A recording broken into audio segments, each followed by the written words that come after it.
ಸರ್ವರಿಗೂ ಶುಭ ಸಂಜೆ. ಕನ್ನಡಕ್ಕಾಗಿ ಒಂದು ಕ್ಷಣ.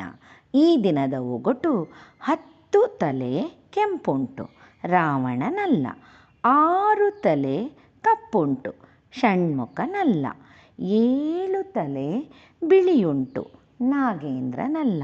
ಹಾಗಾದರೆ ನಾನು ಯಾರು? ಸರಳ ಸುಂದರವಾಗಿದೆ. ಎಲ್ಲರೂ ಪ್ರಯತ್ನಿಸಿ. ಬೇಗ ಬೇಗ ಉತ್ತರ ನೀಡಿ. ನಿಮ್ಮ ಪ್ರಯತ್ನ ನಿರಂತರವಾಗಿರಲಿ. ಈ ಒಗಟಿನಲ್ಲಿಯೇ ಸುಳಿವು ಕೂಡ ಇದೆ. ನಿನ್ನೆ ನಾನೊಂದು ಒಗಟು ಕೇಳಿದ್ದೆ. ಮಿಂಚುವ 2 ನಕ್ಷತ್ರಗಳ ನಡುವೆ ಒಂದು ಅಡ್ಡ ಗೋಡೆ. ಸರಳ ಸುಂದರವಾಗಿತ್ತು. ಸರ್ವರು ಸಮರ್ಪಕ ಉತ್ತರವನ್ನೇ ನೀಡಿದ್ದೀರಿ. ನಿಮ್ಮ ಪ್ರಯತ್ನ ನಿರಂತರವಾಗಿರಲಿ. ನಿನ್ನೆಯ ಒಗಟಿನ ಉತ್ತರ 2 ಕಣ್ಣುಗಳು ಮತ್ತು ಮಧ್ಯೆ ಇರುವ ಮೂಗು. ಮತ್ತೊಮ್ಮೆ ಎಲ್ಲರಿಗೂ ಶುಭ ಸಂಜೆ. ಕನ್ನಡಕ್ಕಾಗಿ ಒಂದು ಕ್ಷಣ. ನಿಮ್ಮೊಂದಿಗೆ ಆ ಶ್ರೀ.